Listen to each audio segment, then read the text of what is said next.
Bonsoir à toutes et à tous, chers collègues dans les classes de CPGE. Dans cette petite vidéo, je vais essayer de montrer une méthode, une manière efficace qui se passe en peu de temps pour intégrer les notes afin que la moyenne générale pourrait se générer de manière très facile et efficace. D'abord, bien sûr, on se connecte. Ensuite, on choisit l'année en cours. Eh bien, dans ce cas, on doit commencer par une chose, c'est qu'avant de passer aux notes, on doit tout d'abord signaler l'activité dans le cahier de texte. Par exemple, on va prendre le cahier de texte. Bien, par exemple, dans ce cas de deuxième année ECS, donc on ajoute une activité. Bien, dans ce cas, on doit planifier cette activité. Par exemple, je ne sais pas quoi, donc décembre, je ne sais pas quoi, décembre. On va le planifier pour le mardi 27, le mardi 27 12, par exemple. Eh bien, on va, on va choisir, par exemple, cours, et on va, par exemple, mettre un DL. Un DL. On va écrire tout simplement ici DL. Ni plus ni moins, ou bien un point, ou bien n'importe quoi, mais seulement dans ce champ-là, il faut écrire quelque chose. Bah, ce n'est pas la peine d'écrire le DL tout entier, mais on peut écrire seulement D, tout simplement. Et on valide. Alors ensuite, on peut ajouter une autre activité, un DS. On avait, par exemple, on peut, comme j'ai dit, on peut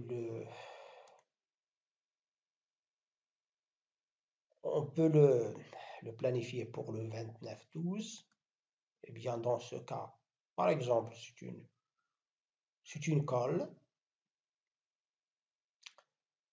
Eh bien, on va écrire colle. On valide.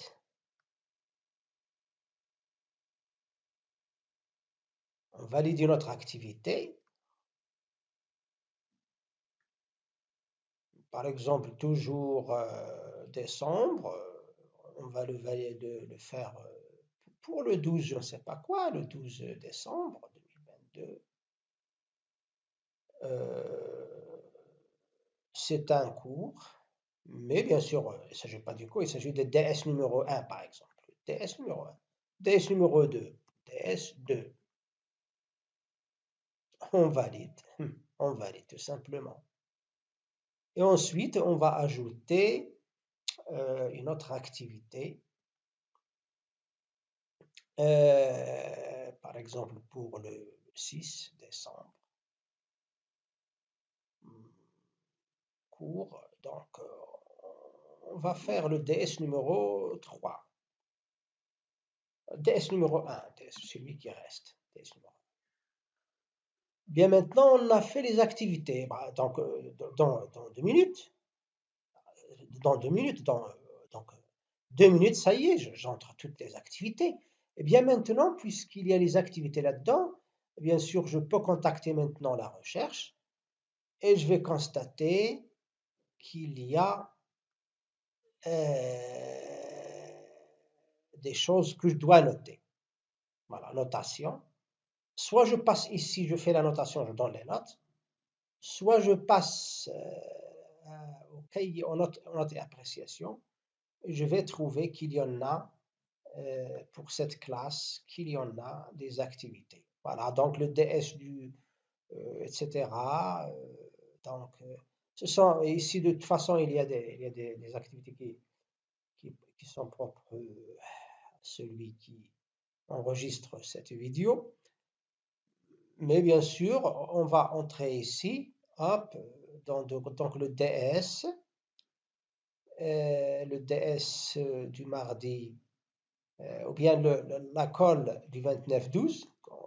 Donc, on entre ici, comme ça, on attend, et on va prendre les notes, et on va noter nos notes de cette colle-là.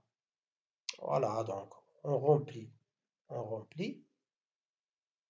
et on valide. On remplit, par exemple, je sais pas, 10, 13, etc., jusqu'à la fin, et on valide. Et on valide. Mais après, une fois qu'on termine, donc toutes les activités que j'avais planifiées, normalement, ils sont ici, Donc je les trouve ici. Je reviens, voilà, je reviens pour les autres. Par exemple, on avait planifié le DS numéro 1 pour le 6, c'est celui-là, pour le 6-12. Donc on entre ici de la même manière, et on note, et à la fin, on génère. Et à la fin, on génère. On génère notre moyenne. On génère notre moyenne. Donc c'est simple. C'est-à-dire que je peux faire cette opération en une demi-heure. En une demi-heure. Donc il suffit tout simplement que les notes sont prêtes. 4 notes, 5 notes. Pour les maths, peut-être ils ont beaucoup de notes, mais en fait, quand je peux les intégrer dans une demi-heure. Pas de travail pour l'enseignant, rien du tout. Donc ce sont des choses qui sont très banales et très faciles.